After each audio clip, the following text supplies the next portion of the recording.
어쩜 이렇게 시간이 안 가는지 정말 버스 안에서 고잉 이불 속에서 고잉은 언제나 너에게 고잉.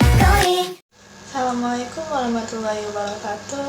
Halo semuanya, perkenalkan saya Putri Kalisa dengan NIM 233700028.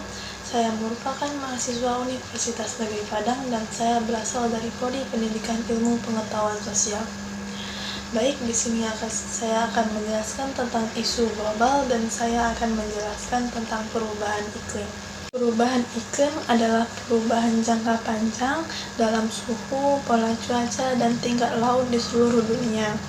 Perubahan iklim terjadi karena aktivitas manusia yang menghasilkan emisi gas rumah kaca seperti karbon dioksida, menata, dan nitrogen oksida. Emisi ini menyebabkan peningkatan suhu global dan perubahan iklim yang signifikan. Perubahan iklim dapat menyebabkan peristiwa cuaca ekstrem seperti banjir dan badai, kenaikan permukaan laut, dan peningkatan suhu, yang pada gilirannya dapat menyebabkan gelombang panas dan kekeringan. Perubahan ini dapat mempengaruhi kesehatan manusia, kualitas udara, pertanian, dan persediaan makanan, hutan, ekosistem, dan daerah pantai, dan sumber daya air. Perubahan iklim dapat menyebabkan kebakaran hutan dan debu dari tanah kering, peningkatan partikulat, polusi di udara. Kondisi cuaca stagnan dapat menyebabkan peningkatan ozon dan asap. Naiknya permukaan laut dapat meningkatkan risiko dari peristiwa cuaca ekstrem seperti banjir di daerah pesisir. Perubahan cuaca ekstrem dapat berpengaruh langsung dan tidak langsung ke manusia. Suhu hangat atau dingin yang ekstrem yang disebabkan oleh perubahan iklim dapat memperburuk beberapa penyakit kronis, termasuk penyakit jantung dan pernapasan. Temperatur yang sangat tinggi dapat menyebabkan suhu panas. Perubahan pada ekosistem dapat mengakibatkan produksi serbuk sari yang lebih tinggi yang dapat memperburuk penderitaan penyakit alergi dan pernapasan. Perubahan iklim juga dapat meningkatkan penyakit iklim sensitif dan membuat virus terbawa air. Kekurangan makanan akibat perubahan pola pertanian dapat meningkatkan risiko kekurangan gizi. Kondisi cuaca juga bisa mendukung populasi nyamuk dan meningkatkan penyebaran malaria. Secara umum, perubahan iklim disebut sebagai fenomena pemanasan global, di mana terjadi peningkatan gas rumah kaca pada lapisan atmosfer dan berlangsung untuk jangka waktu tertentu. Penyebab perubahan iklim dan pemanasan global terdiri dari berbagai faktor dan berbeda serta menimbulkan dampak bagi kehidupan manusia. Apa saja faktor yang menyebabkan perubahan iklim? Berdasarkan data yang saya terima, ada beberapa faktor penyebab perubahan iklim.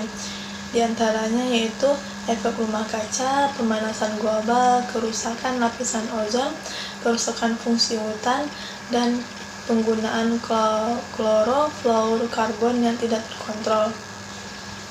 Dari perubahan iklim yang terjadi secara terus-menerus juga menimbulkan dampak tersendiri bagi kehidupan manusia. Yang pertama yaitu curah hujan tinggi, hujan kemarau yang berkepanjangan, peningkatan volume air, mencairnya es di kutub, terjadinya bencana alam, dan angin puting beliung. Perubahan iklim telah menjadi isu penting yang perlu memperhatikan dan dianalisis. Ada beberapa poin penting yang terkait dengan perubahan iklim. Yang pertama yaitu peningkatan suhu. Banyak lembaga internasional menyatakan bahwa suhu akan meningkat dan hawa panas di mana-mana di belahan bumi. Peningkatan suhu curah hujan. Namun perubahan iklim juga akan mengalami peningkatan curah hujan. Yang ketiga yaitu dampak fenomena cuaca ekstrem. Fenomena cuaca ekstrem di Indonesia cenderung meningkat sebagai dampak perubahan iklim di dunia, akan meningkat dalam 20 tahun ke depan. Yang keempat yaitu perubahan iklim bawah tanah. Suhu yang lebih hangat dapat menyebabkan tanah membengkak dan mengembang hingga 12 mm. Mereka juga dapat menyebabkan tanah berkontraksi dan tenggelam ke bawah. Yang kelima yaitu gangguan mental. Perubahan iklim juga mempengaruhi gangguan mental seperti kecemasan dan depresi di level individu. Yang keenam yaitu dampak pada kesehatan. Perubahan iklim juga mempengaruhi kesehatan manusia, termasuk asma dan sengatan panas. Yang ketujuh yaitu pengaruh pada ekosistem. Perubahan iklim juga mempengaruhi ekosistem yang dapat mengakibatkan penurunan produksi pertanian, kekurangan gizi, dan memperdalam jurang kemiskinan. Sekian hanya itu dari penjelasan saya. Kalau ada kurang dan salah mohon dimaafkan. Wabillahi taufiq wal hidayah. Wassalamualaikum warahmatullahi wabarakatuh.